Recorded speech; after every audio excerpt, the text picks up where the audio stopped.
यह वर्ल्ड का largest wind turbine है जिसकी पावर जनरेशन कैपेसिटी 16 मेगावाट की है, जो लगभग 36,000 नॉर्मल साइज के होम में इलेक्ट्रिसिटी सप्लाई कर सकता है। क्या आप सोच सकते हो इसकी साइज कितनी है?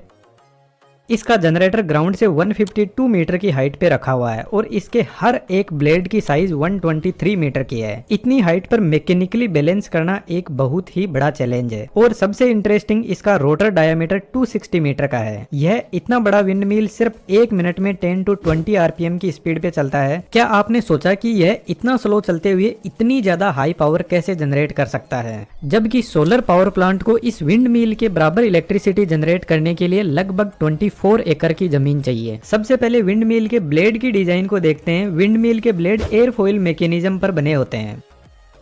जैसे मेरे पास में कुछ इस टाइप की एक ब्लेड है। जब इसके पास से एयर फ्लो करेगी तो यह ब्लेड प्रेशर डिफरेंस क्रिएट करती है। एयर इधर से सीधी जाना चाहती है, लेकिन यह ब्लेड इसकी थोड़ी सी डायरेक्शन को बदल रही है, जिसकी वजह से यहाँ पर हाई प्रेशर क्रिएट हो रहा है। लेकिन ऊपर की साइड में ऐसा बिल्कुल भी नहीं है, तो इधर लो प्रेशर होगा। और आपको पता है ऐसी सिचुएशन में ऑब्जेक्ट हमेशा हाई प्रेशर से लो प्रेशर साइड में जाने की कोशिश करेगा।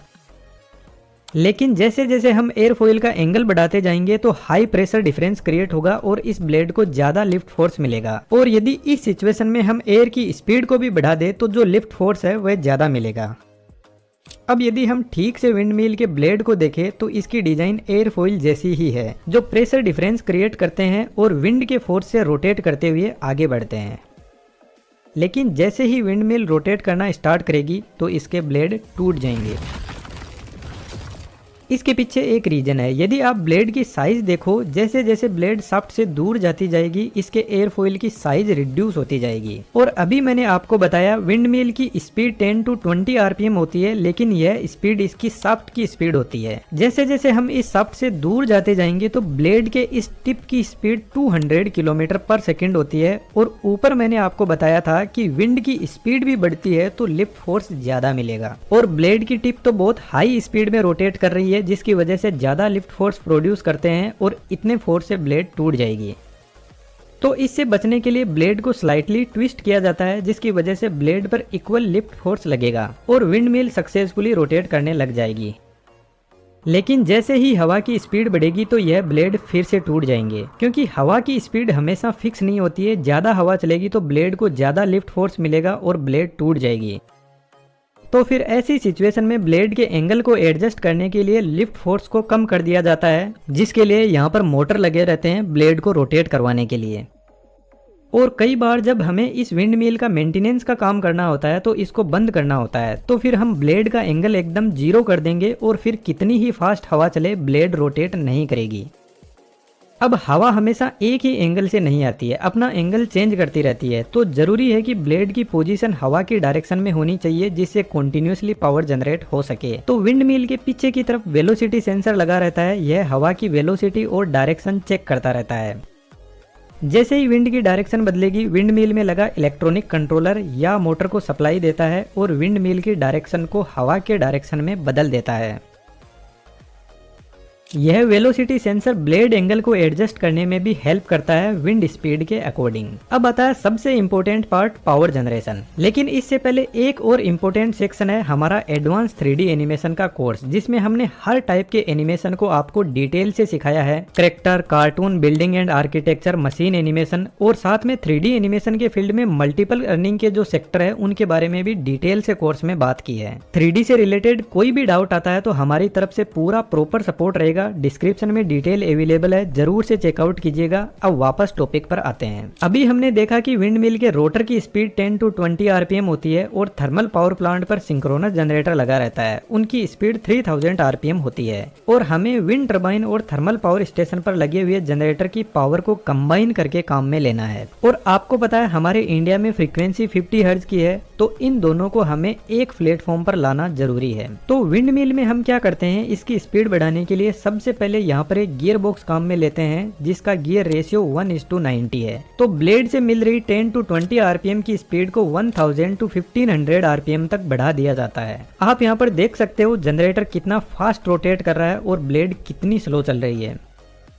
यहाँ पर ब्रेक मैकेनिज्म भी होता है मेंटेनेंस के काम के लिए, जिससे जनरेटर को 100% रोका जा सके। लेकिन इस स्पीड से काम नहीं चलेगा, तो यहाँ पर जो जनरेटर चल रहा है उसी में कुछ बदलाव किए जाते हैं। जनरली विंड मिल के अंदर परमानेंट मैग्नेट सिंक्रोनस जनरेटर को काम में लेते हैं और आजकल डबल फीड इंडक्शन जनरेटर को भी काम में लेते हैं। तो जब पावर फैक्टर बहुत ज्यादा लेग करने लग जाता है तो विंड मिल में लगा यह जनरेटर ग्रिड के अंदर रिएक्टिव पावर की भी सप्लाई करता है। यदि आपको पता हो तो रिएक्टिव पावर क्या होती है कमेंट बॉक्स में जरूर से लिखना, ताकि लोग समझ सके इसको। स्पीड का एक फॉर्मूला होता है 120 F/P।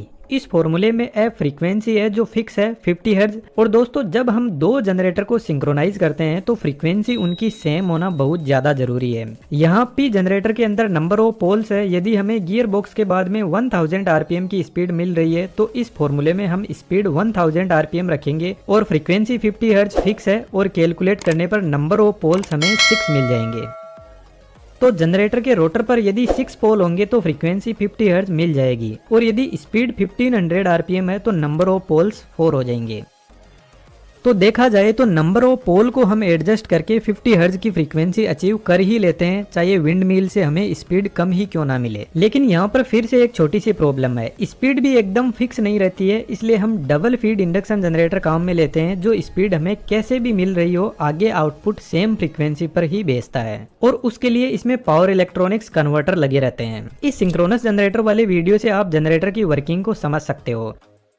अब विंड मिल के पास में अपना एक ट्रांसफॉर्मर होता है जो एक स्टेप अप ट्रांसफॉर्मर होता है, क्योंकि विंड टरबाइन से 3000 या इससे भी कम वोल्टेज मिलता है, और इसको 33 kV तक स्टेप अप करके ग्रिड में सप्लाई दी जाती है, और फिर ग्रिड से हमारे घरों तक सप्लाई पहुंचती है।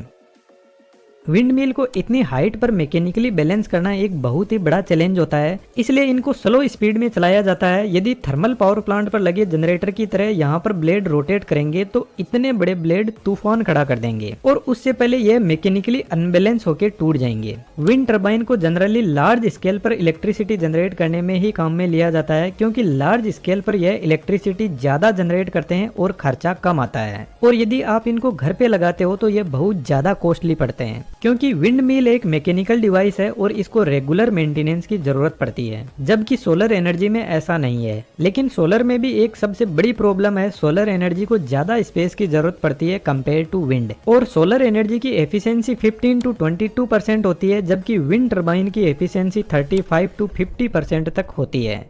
यदि हम अपने इंडिया की बात करें तो इंडिया विंड जनरेशन में थोड़ा पीछे है। चाइना 900 गीगावाट की इलेक्ट्रिसिटी विंड मिल से जनरेट करता है, जबकि इंडिया सिर्फ 42 गीगावाट 2022 के डेटा के अकॉर्डिंग। और हमारी बढ़ती डिमांड के हिसाब से हमें विंड मिल पर बहुत ज्यादा काम करने की जरूरत है। और चीन यहाँ पर ऑफशोर विंड टेक्नोलॉजी में चला गया है, जिसका मतलब है चीन ओशियन के अंदर विंड मिल इंस्टॉल कर रहा है और ओशियन के अंदर विंड का फ्लो रेगुलर रहता है। तो अभी हमें ऑफशोर विंड टेक्नोलॉजी में काम करने की जरूरत है। और बाय द वे अपन ने जो वर्ल्ड के लार्जेस्ट विंड टरबाइन के बारे में बात की थी वह भी चाइना में ही इंस्टॉल है। उम्मीद करता हूँ दोस्तों वीडियो आपको अच्छा लगा होगा, कमेंट करके हमें जरूर से बताना वीडियो आपको कैसा लगी होगी, और आपके लिए हम ऐसी और वीडियो क्रिएट करते रहेंगे।